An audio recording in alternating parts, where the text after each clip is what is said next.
Do you like the Kyle Tucker trade for the Astros? 53% said yes. I know two guys that weren't involved in that poll, you and I. Yeah, I did. Right? I mean, I guess you can like what came back, but you lost superstar talent, arguably their best player. Well, here's the trade once again. And Isaac Paredes, who's had some good seasons, comes back on the other side, and he can play third, he can play first. Hayden Wesneski, and then Cam Smith, top prospect, comes over as well. So I guess you could justify it, but it seems like as we bring in Brian McTaggart, Kyle Tucker going to the Cubs, I didn't expect that, Brian. I mean, he's again, arguably their best player, not their best hitter. That's Yordan Alvarez, but this is a whale of a player. I'm surprised by that.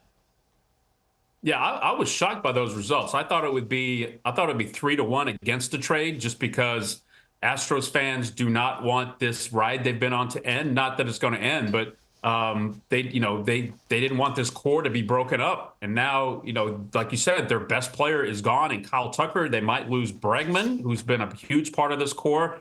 It seems like a shift in direction, but I think the Astros just got to the point to where they weren't going to sign Tucker. We all know that, and they really had no replacement for Tucker in the minor leagues like they did for Springer and Correa. So they had to get something for Tucker, and they addressed a couple of their needs, starting pitching, corner, infield. But they can't be done here. They have to go make other moves, and they can still be really competitive. But losing Kyle Tucker in the prime of his career, that's going to be tough to take. But it looks like a lot of Astros fans can see the other side of it and what they were trying to do here. Okay, you're kind of answering the question. So give me your view of their master plan. Since we're talking about Bregman is still out there, he was one of their foundation players to their championship team, championship level team. What's the master plan, do you think, for Houston?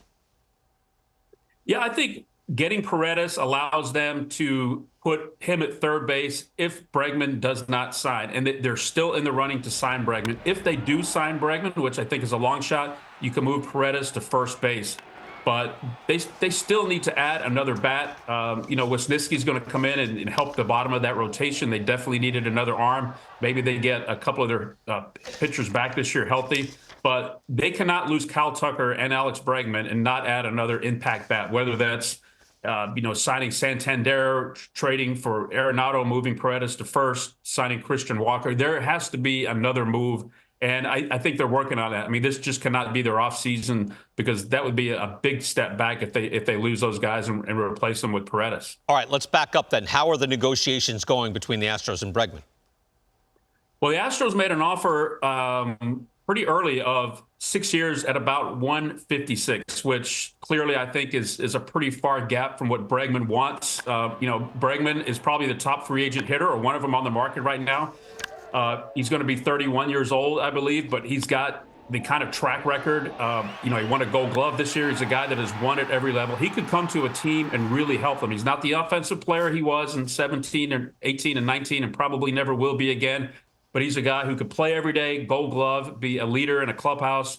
A team like, the Red Sox could use somebody like Alex Bregman. But as far as the Astros go, I think there's a gulf there. I don't think they'll be able to sign him unless Astros ownership goes against what they've done in years past, which they don't want to give out these 7-8 year deals. They don't want to give $250 million, because they will tell you, if you look at most of these deals, they don't work out in the long run. And It's worked out well for the Astros. They let Springer walk. They let Cole walk. They let Correa walk, and they just keep continuing to win. So they have a business model and how they want to do this. And if they're going to stick with that, which I think they will, Bregman's not going to fit into that. And Brian, let me just show exactly what you're talking about here, that this isn't just cold-blooded by the Astros.